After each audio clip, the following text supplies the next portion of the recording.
Es un gusto saludarles a todos nuevamente.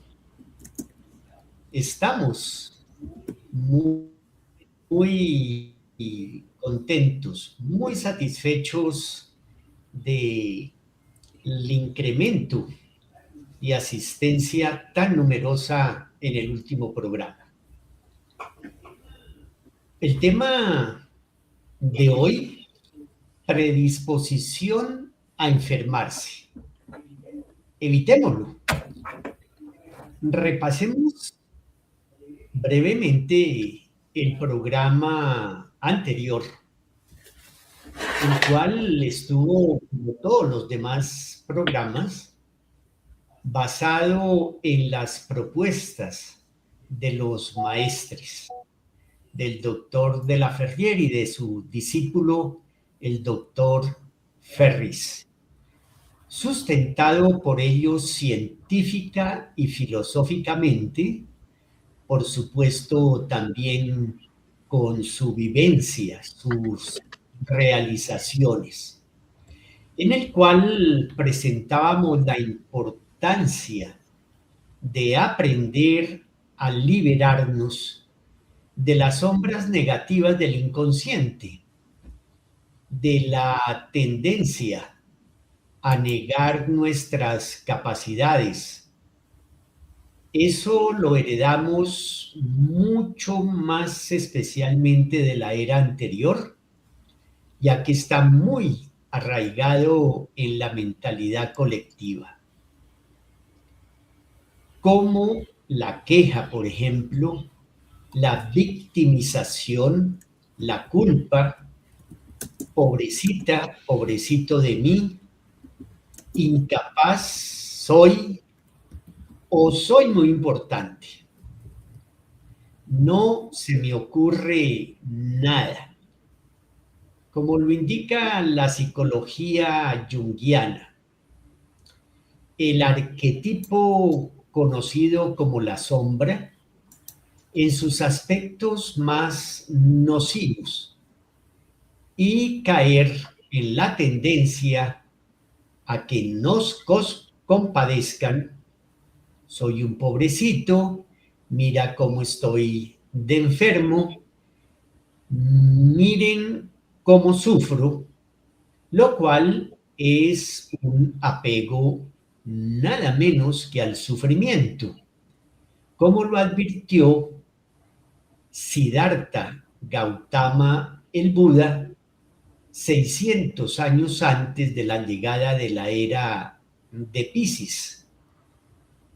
Y justificamos nuestras emociones y actitudes negativas para, con esa inmensa energía, la cual, si no se canaliza apropiadamente, es la que genera toda clase de agresividad, de guerras, de separaciones, de odios, orgullos, vanidades, egocentrismo exacerbado, todo tipo de violencia.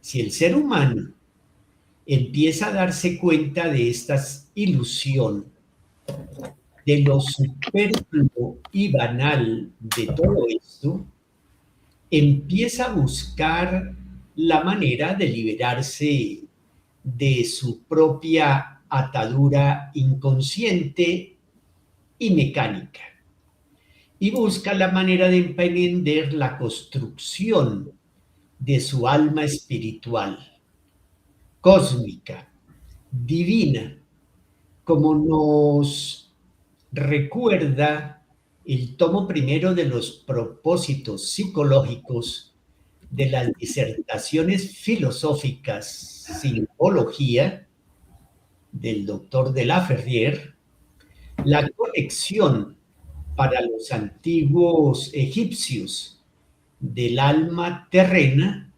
llamada Ba, representada por una cabeza humana con un halcón, y el alma espiritual Ku, que es inmortal y representada nada menos que por una momia. ¿Está claro? Ahora entremos a combinar la cosmobiología médica con el yogismo. Esta propuesta se ve, por supuesto, muy interesante. Vamos a abordar el tema mediante unos casos que iremos presentando con la ingeniero de sistemas Rosalba Flechas Corredor, quien también hace parte del grupo de docentes del Liceo de Síntesis, coordinando el de introducción a la yoga aquí en Bogotá. Con la cosmobiología podemos observar la predisposición, la tendencia, incluso en el niño recién nacido, y con el yogismo aprendemos cómo evitar enfermarnos. Y lo mejor de todo es que tenemos casos muy bien registrados. El maestre doctor David Ferriz Olivares, discípulo predilecto del maestre de la Ferrier, un verdadero discípulo de la ñana a profundidad que le transmitió su maestre, investigó a fondo el tema, lo vivió, tomó conciencia de él y logró controlar la diabetes. Estamos esperando pronto la edición del libro que escribió al respecto, llamado Ven enfermo y come la vida, come la salud. El maestre Ferriz nació con esta predisposición y fue poco a poco, a diario, llevando un registro de su alimentación. Ya notaba cómo se sentía. Iba al laboratorio a hacerse exámenes y poco a poco observó una mejoría debido a llevar este registro riguroso. Una investigación, efectivamente, con una dieta vegetariana que iba mejorando al paso de sus observaciones y reflexiones. Y decidió publicar sus resultados, su experiencia, para ayudar a las demás personas.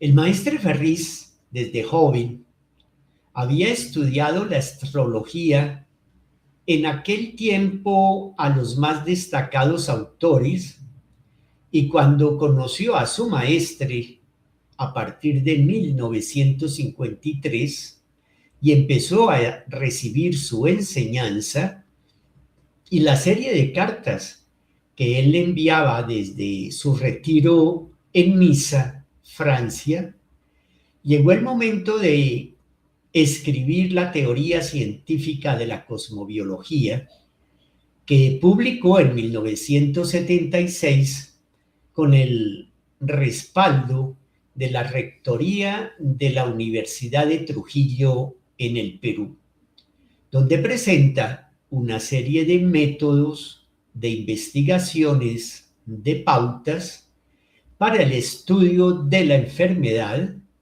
de su seguimiento, para observar cómo la enfermedad se va manifestando y a la vez cómo se puede controlar o evitar. Rosalba, nos complace una vez más tenerte nuevamente aquí en el programa, en esta difusión que hace el Liceo de Síntesis. Estamos ansiosos de que nos compartas lo que has preparado para este importante tema. Tienes la palabra. Muchísimas gracias, Edwin.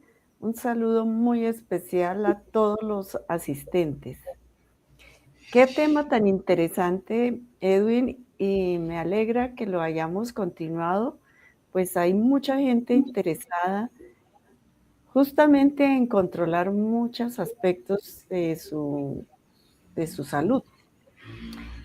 Recordemos que la diabetes es una enfermedad de la glándula del páncreas, la cual actúa como el centro de control metabólico de la glucosa en su función endocrina a través de las células encargadas de producir hormonas vitales, como son las células que producen insulina, que es la llave que permite que la glucosa entre a las células para convertirse en energía. Y las células alfa, las cuales producen glucagón, que ordena al hígado liberar glucosa cuando los niveles en sangre son demasiado.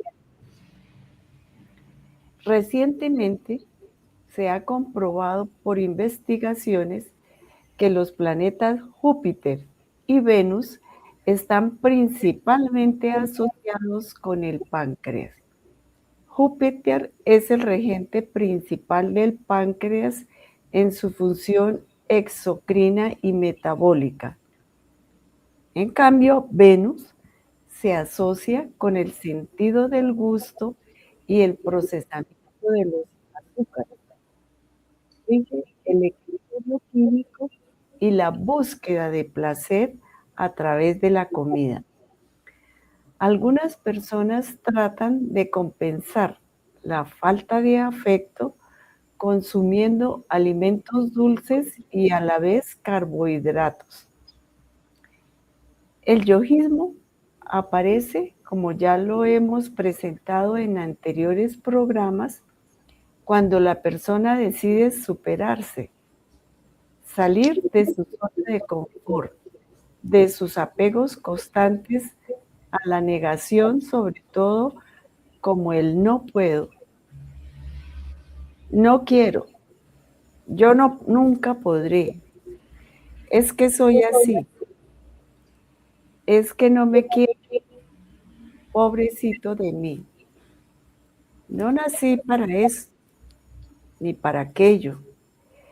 Es que me tocó en esta vida esta situación. En cambio de sacudirse y decidir entrar por sí mismo en una vía de manifestación de sus potenciales superiores para construir su alma espiritual, construir su alma consciente, la que asume la actitud de ayudar a los demás, de abandonar los vicios, el zodíaco mental, la que se fortalece por prácticas superiores como las virtudes sociales y morales, como vimos en la anterior presentación, y busca la yoga, busca una disciplina y un método que le permita superar situaciones y evolucionar. Ahora la humanidad cuenta con el yojismo, cuenta con la cosmobiología. Antes era diferente, habían otras propuestas, antes era distinto. La yoga se había fragmentado en varias yogas. Solo estaba la astrología, que había quedado en la simple horoscopía. Ahora tenemos esta ciencia síntesis presentadas por los maestres y actualizadas para esta humanidad. Actualizadas en su integración, en su alcance, su fundamentación y de acuerdo con la tipicidad de la nueva psicología. Muy interesante, Rosalba, y sobre todo, pues esa referencia tan importante a la función del páncreas, todo lo que está en relación con la insulina, todo ese conjunto integrado de nuestro organismo en su fisiología tan especial, tan evolucionada. El yojismo se aplica a la autorrealización ontológica, es decir, a esa disposición que todo ser humano tenemos de superarnos para poner en manifestación, poner en evidencia nuestras facultades, nuestros potenciales, unos que están por manifestarse y otros que todavía están, digamos, un poco latentes. Y también se aplica a la ciencia, entre otros campos. El maestre Ferriz lo aplicó a la investigación de la diabetes y logró controlarla, como hemos visto. Vemos que estas dos ciencias van, como se dice, de la mano, como la pareja. Van juntas, cosmobiología y yoga. Se complementan, la una permite el diagnóstico, observar objetivamente la tendencia, la predisposición, antes de que se manifieste la enfermedad incluso, que eso es lo más importante, o cuando ya se ha manifestado, observar cómo se configura en el cosmobiograma natal del paciente, y con el yojismo podemos empezar a emprender el estudio, las causas, el control, cómo evitar que la enfermedad avance y se convierta en crónica. El siguiente caso que queremos presentarles es el de un familiar que desde niño padecía mucho de la digestión. Casi que nació con ese inconveniente. La alimentación en su casa no le favorecía y frecuentemente estaba enfermito. Las amigas de la mamá le decían: no le des esto, eso le está enfermando, no le des aquello. Y la mamá decidió poco a poco retirarle esta y otra comida, no le daba casi alimento y el niño estuvo a punto de la desnutrición, todo flaquito. El médico de la familia solo atinaba a darle paliativos. Y así pasaron los años, hasta que cumplió los 8. Y le empezaron de pronto, estando en el colegio, unos dolores muy fuertes en las ingles, en las entrepiernas. Y el médico de la familia diagnosticó que el muchachito se estaba envenenando con su propia infección. Tenía las amígdalas afectadísimas y en aquella época lo único que se conocía para estos casos era la cirugía y efectivamente le extirparon las amígdalas. Volvieron a pasar los años y ya a los 20, 21 años a este muchacho alguien le habló de la alimentación vegetariana, de la alimentación saludable. Se interesó inmediatamente muchísimo, empezó a estudiar el tema de la dieta, una forma de yojismo, de manera espontánea, porque él no conocía la obra ni la literatura de los maestres. Se hizo vegetariano y empezó a mejorar en todos los aspectos, especialmente la digestión y en el funcionamiento de su hígado. Es decir, que empezó a buscar otra actitud. Ya tenía la edad para buscar otra forma de alimentarse, empezó a liberarse de una forma errónea que lo mantenía pues tan enfermo que, como les comentamos, se llegó a estos extremos. ¿Qué nos puedes aportar a este caso, Rosalba?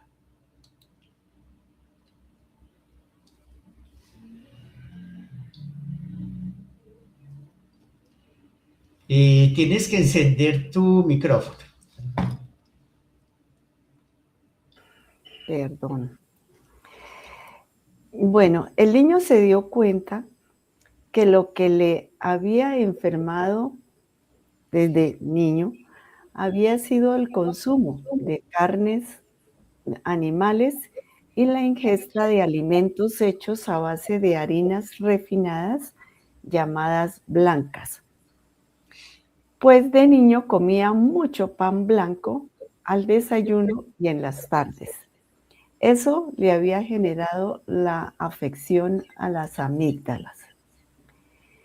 Buscando una referencia a lo que le pasó a este familiar, encontramos las investigaciones en odontología y otorrinolaringología, las cuales han demostrado que los carbohidratos fermentables, como son el azúcar y harinas blancas refinadas, alteran el pH de la boca, alteran el equilibrio ácido-alcalino, empiezan a proliferar los patógenos, comprobado en estudios sobre el microbioma oral que indican que el consumo de azúcares simples favorece el crecimiento de bacterias que pueden colonizar las criptas amigdalinas. Y también los biofilms, pues el azúcar facilita la formación de biofilms, que son capas bacterianas resistentes. Un estudio publicado en Scientific Reports destaca cómo la glucosa y la sacarosa permiten que las bacterias se adhieran con mayor fuerza a los tejidos linfáticos de la garganta. A su vez, las carnes animales conducen al estado proinflamatorio, pues el vínculo entre la carne, especialmente las carnes rojas y procesadas, y las infecciones de la garganta se centran en la inflamación sistémica. Por su parte, investigaciones de la Universidad de California han explorado cómo una molécula presente en las carnes rojas puede desencadenar una respuesta inflamatoria crónica en humanos, lo que debilita la capacidad de respuesta del tejido linfoide, como las amígdalas, ante el virus y bacterias. Algunas corrientes de la medicina nutricional sugieren que el exceso de proteínas animales acidifica el medio extracelular, lo que podría reducir la eficacia de los macrófagos y leucocitos en la zona oral y faríngea. Este aspecto es primordial conocer de qué estamos hablando y no solo suponer u opinar, pero es importante no conocer objetivamente la situación. Hay que estudiar lo que ha descubierto la ciencia Edwin, ahora puedes darnos un aporte acerca de cómo se inicia el diagnóstico de la predisposición de la enfermedad en el cosmobiograma.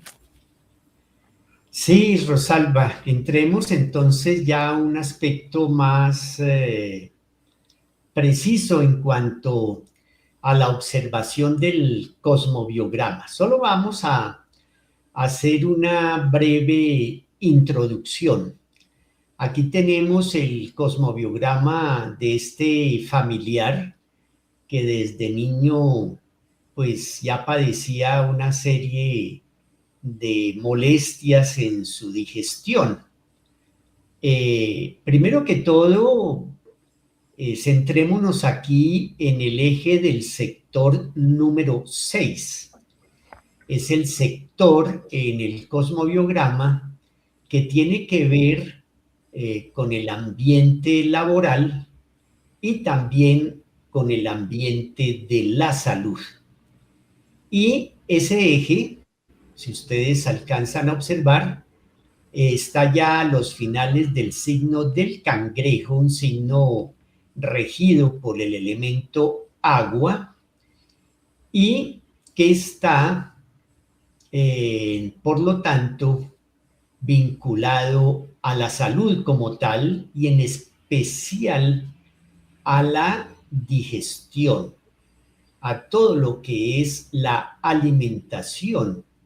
Es como un poco la madre, porque la que acoge, nutre, alimenta, protege, y ya esto de por sí da una primera pauta, una primera alerta de que hay posibilidades de que esta persona tenga inconvenientes o de manejo de líquidos en su organismo o de asuntos relacionados con la digestión.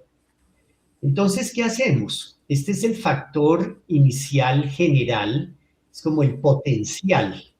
Vamos a mirar entonces el planeta regente del signo del cangrejo para ver cómo se manifiesta en el momento en que la persona nace, y encontramos que la luna estaba para ese momento en el sector número 1, en el ámbito del ascendente, en otro signo de agua, que es el signo de los peces.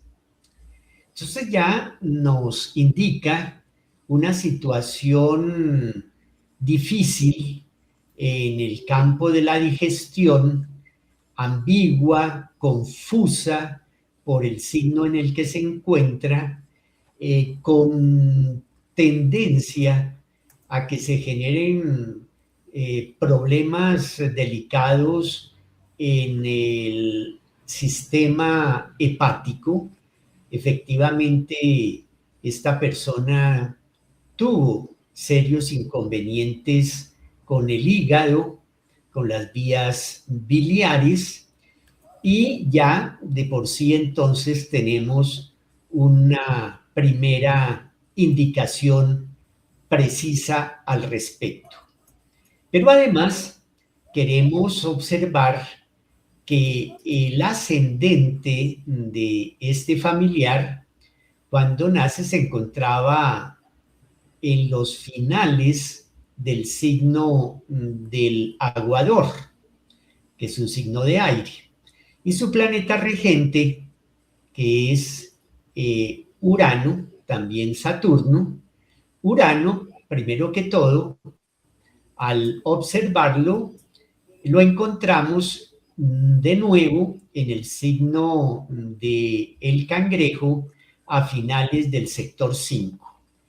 Eso le permitió, eso le indica, eso nos indica, porque recordemos que los astros inclinan pero no determinan, esto nos indica que esta persona tuvo la oportunidad de asumir por sí misma una reacción favorable y positiva y pudo liberarse. Urano es la liberación, liberarse con estudios, con conocimientos y con voluntad de ese inconveniente hacia la edad de los 20, 21, 22 años.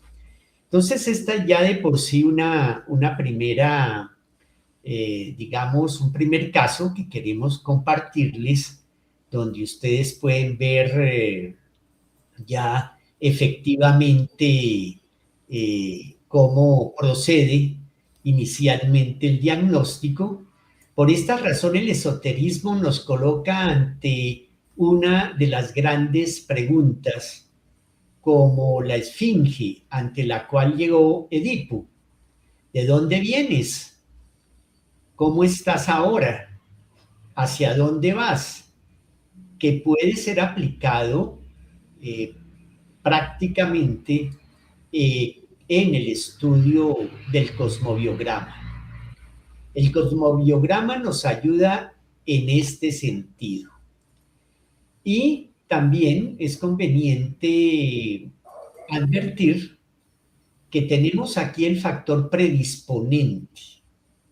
Hay que añadirle, de acuerdo al avance de los estudios que vayamos teniendo en cosmobiología, conocer cómo opera el factor desencadenante, porque tenemos la predisposición y llega un momento en la vida de la persona en que esa predisposición realmente se manifiesta, la enfermedad eh, se, se presenta, y es porque seguramente hay una serie de planetas que están generando unas afectaciones a esos factores predisponentes.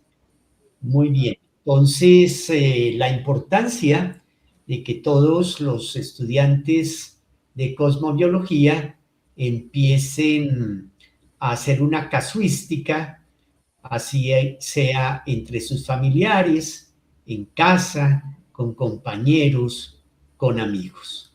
Rosalba, te damos la palabra. Enciende tu micrófono. Gracias, Edwin. Sí, ya lo tengo encendido. En la casuística que tenemos está este otro caso muy interesante. Es una persona que nos ofrece esta experiencia y que a la vez ha vivenciado el diagnóstico cosmobiológico y la actitud consciente de controlar la predisposición sin conocer el yojismo. Debemos concentrarnos en el sector 1 y de ahí pasar al sector 9. El sector 1, la persona también indica aspectos de su salud, pues es la manera como la persona se proyecta. Indica las características del vehículo físico de la persona.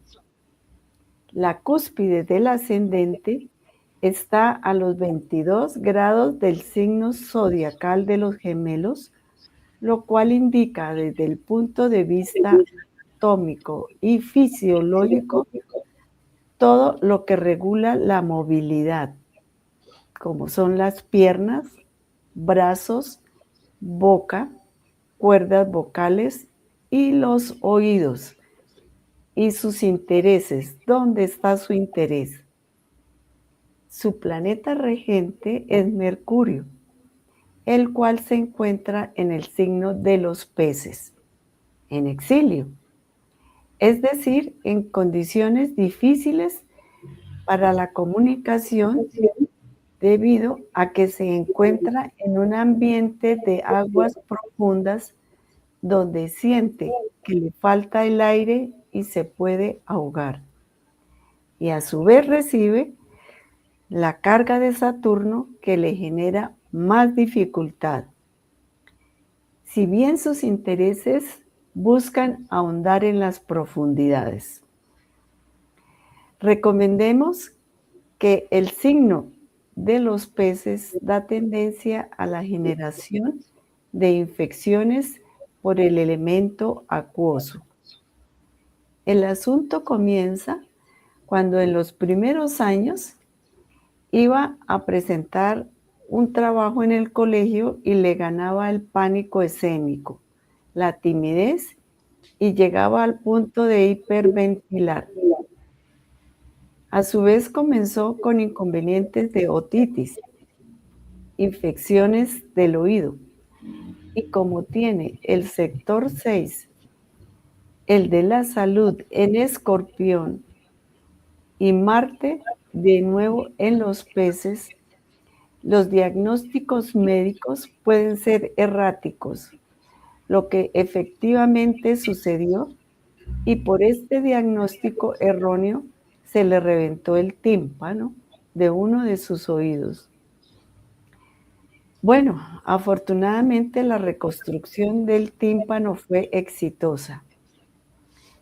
Debemos agregar que también tuvo desajuste dental y con la terapia de los brackets logró recuperar y reorganizar su dentadura.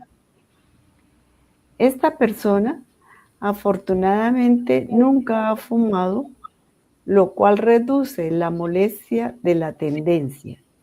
Se volvió vegetariana hace varios años, dejó el alcohol y lleva una vida bastante sana. Hace mucho ejercicio y logró controlar la molestia.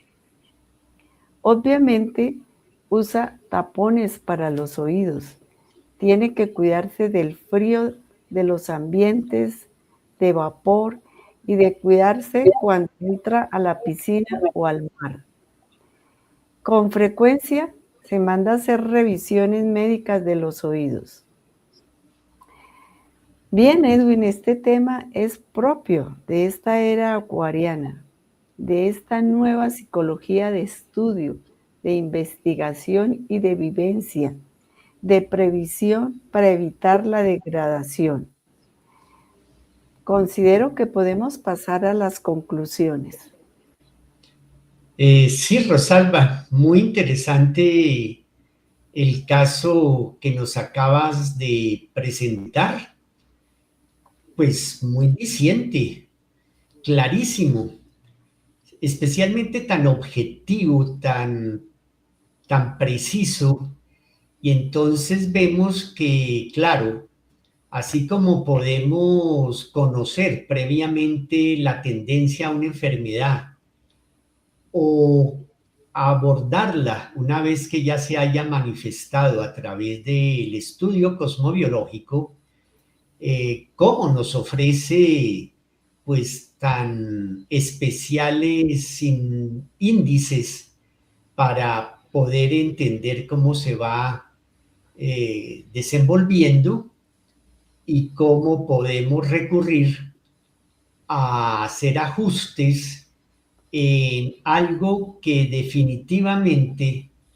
hemos celebrado ya hace varios años con la conquista de la ciencia con el tema de la epigenética. La epigenética es básicamente el cambio de costumbres en nuestra cultura, porque heredamos muchas veces ciertas enfermedades no porque sean propiamente genéticas, sino porque están en el ambiente cultural, la manera como comemos, la manera como nos comportamos, el manejo de ciertas emociones que se va repitiendo de una generación a otra en el ambiente familiar. Si logramos darnos cuenta de esto y cambiar esa costumbre, pues inmediatamente se puede recuperar la salud. Y entonces hay que llamar también en este caso a la epigenética que nos acompañe como un aspecto del yojismo, diría. Me atrevo a decir que viene a ser un aspecto del yojismo porque nos indica claramente y hoy en día demostrado científicamente cómo podemos realmente entrar en un proceso de control de la enfermedad, de evitarla completamente, de diluirla, o si está latente, porque puede que siga latente durante la vida, no se manifieste, gracias a un cambio de comportamiento. Y por eso la yoga nos ofrece una serie de métodos, de disciplinas libremente consentidas con las cuales podemos escapar de estos condicionamientos. Rosalba. Bien interesantes estos temas, Edwin. Mira que en la primera conclusión y de acuerdo a lo que estás mencionando de epigenética, todo está íntimamente ligado. Entonces aquí entra a jugar un papel muy importante el yojismo. Tenemos que tener también una conciencia familiar bastante alta, porque cuando nos damos cuenta que los problemas están pasando de generación en generación, debemos hacer un alto en el camino y empezar a estudiar, a mirar, a investigar qué es lo que está pasando alrededor. Y todo esto se va reflejando en la salud de las personas y también en el cosmobiograma de cada uno. O sea, todo está íntimamente ligado. Se trata de tomar conciencia, de no conformarnos con una enfermedad y decir que, como le he escuchado a mucha gente, de algo me tengo que morir. Y sobre todo dejar un legado a las nuevas generaciones para prevenir muchas enfermedades y ayudarle también a la medicina. Sí, Rosalba, excelente. Bueno, estamos muy satisfechos de poderle llevar estas pautas introductorias a todos ustedes, esta importantísima relación tan complementaria entre cosmobiología y yoga, la nueva yoga, la yoga actualizada por los maestres para esta era, para la nueva psicología de la humanidad, porque la yoga en su esencia siempre ha sido y será siempre la misma. Sin embargo, en cada ocasión, en cada gran era, pues requiere que se la actualice y para eso están atentos los maestres, el avatar de la era, y también todos los maestros que van a estar acompañando la misión del avatar del Mesías durante esa era. Entonces, bueno, queda muy claro el tema y también queremos aprovechar, ya para terminar, Rosalba, el invitarlos a las clases de cosmobiología y yoga que a partir del 27 de junio el Liceo de Síntesis empezará a dictar en su sede del barrio San Isidro, en el suroriente de la ciudad, en la mañana. Les invitamos a todos a que se inscriban en el formulario que tenemos publicado ya en Facebook. Allí también hemos publicado la programación, las condiciones.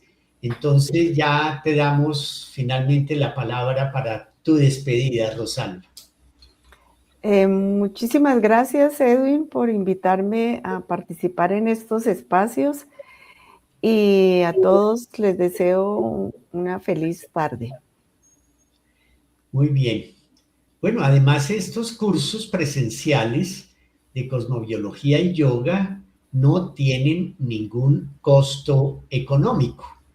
Solo se solicita un aporte económico voluntario para el material didáctico. Más adelante tendremos también los cursos de introducción al naturismo, al esoterismo con aporte científico, el tema de introducción a la literatura de los maestres y bueno, un curso que también ha llamado y gustado mucho, que es el de la introducción al arte en la nueva era. Entonces, bueno, como les decíamos al principio, muy animados por el incremento de asistencia en los últimos programas.